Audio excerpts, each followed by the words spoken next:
What are you doing here today? I'm here celebrating gay rights for gay people all over the world. So you're gay? Yes, I'm an openly gay male. And are you from New York City? I'm from New York, yes, Queens, New York. And how has life been for you as a gay male growing up in New York? Life has been not like the easiest, but like I've been good so far. Cause I guess because I'm tall, nobody really picks on me. But like, yeah, I've been like so good. The topic of gay rights is such a controversial issue, especially if you're African. I mean, it is just simply not tolerated in many African countries. Do you know that in Nigeria today, there's a new bill that was just passed that bans homosexuality?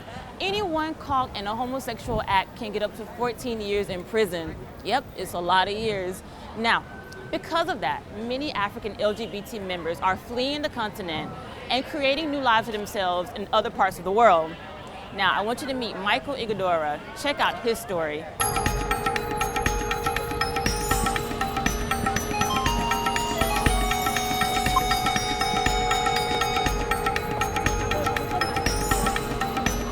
Do you know that more than 100,000 African immigrants live in New York City?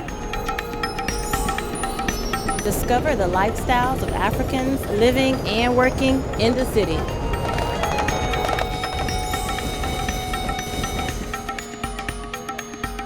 Africa in the city. Real Africans, real stories. Homophobia's got to go, hey hey, ho ho. Homophobia's got to go, hey hey, ho ho.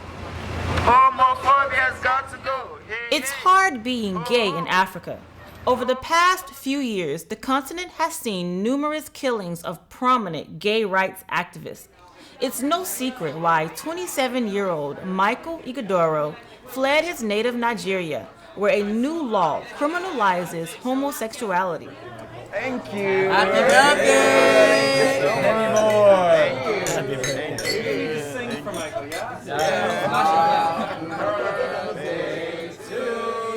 I'm a Nigerian. I'm a real Nigerian, and people believe that there's no gay in Nigeria and there's no African gay man. It can't be possible to be gay in Africa. But you know what? I'm a Nigerian man and I'm a gay man, and then I'm just like every other Nigerian, just like every other African, and I just want to be happy, just like every other African man or a Nigerian man in the streets of Lagos or in Abuja or in Benin City, being, not scared of who they are. We from Liberia, West Africa, so we already know that you're gonna get stoned. You're gonna get stoned for that, but we still gonna rep our colors no matter where we at. Of course, there are a lot of gay people, and gay life in Nigeria is, I would call it interesting, because it's secretive. We do things on the ground, living double lifestyles. Like when you're with your friends, your gay friends, you can be who you are, and then when you're with your other friends, you be a different person entirely. You know, there's a tradition in the U.S. where everybody spanks the birthday boy. Really? Yeah. There's this guy from Washington Post. He did a documentary about gay Africans who were in D.C. He didn't tell me he was doing an interview. I didn't even know it was from Washington Post.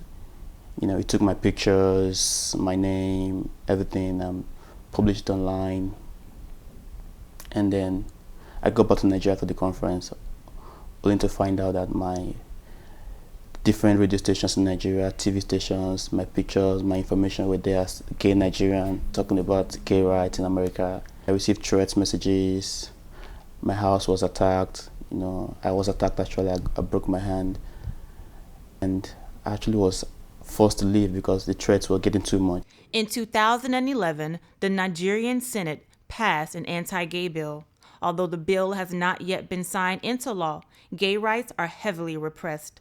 Marriage or civil union entered between persons of same gender shall not be solemnized in any place of worship, either church or mosque, in Nigeria. What is the problem with that? There's a law which criminalizes being gay in Nigeria. It's not allowed to be gay because there's sodomy law there, and then you're saying that people can't get married. Does that make sense?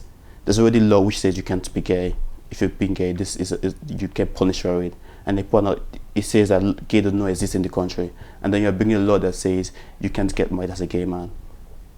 The law itself is a death sentence. Not only in Nigeria, But in several African countries, homosexuality is not accepted.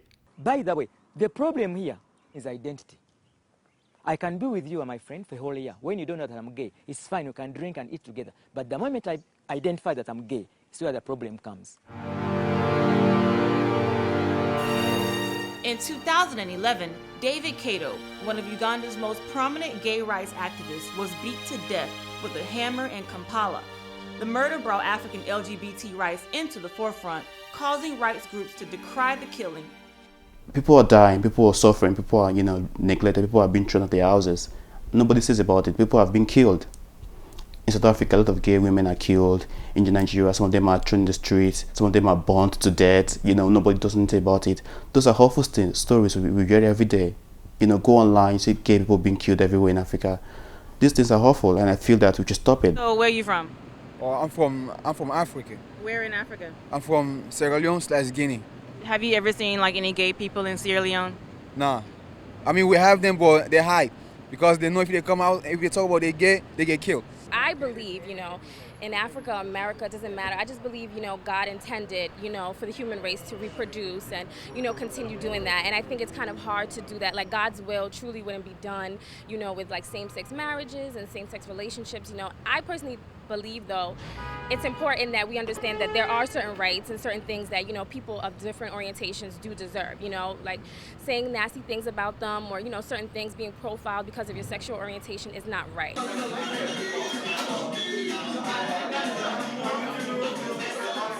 Well, my mom knew when I was 7 years old. I mean, when I was 7, she started taking me to churches, witch doctors, and all sort of things. Then at some point, she relaxed. Like, well, you know what? Let me just leave him alone. But then, when I was 17, she felt, I wasn't sleeping at home anymore. I was hanging out with friends a lot.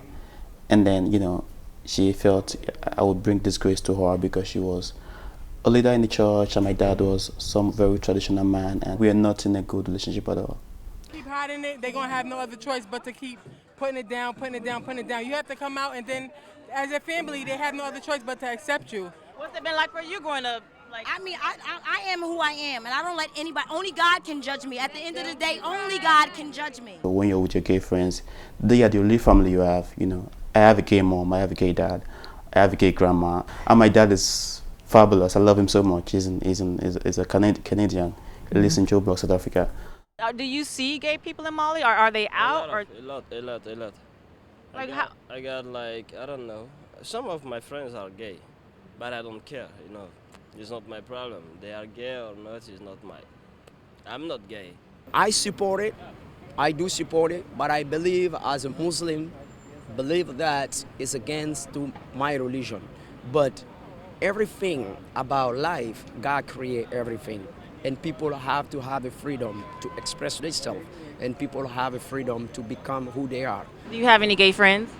No, I myself, I don't probably pretty much keep that kind of people in my circle, those kind of people in my circle, because I don't like have nothing in common.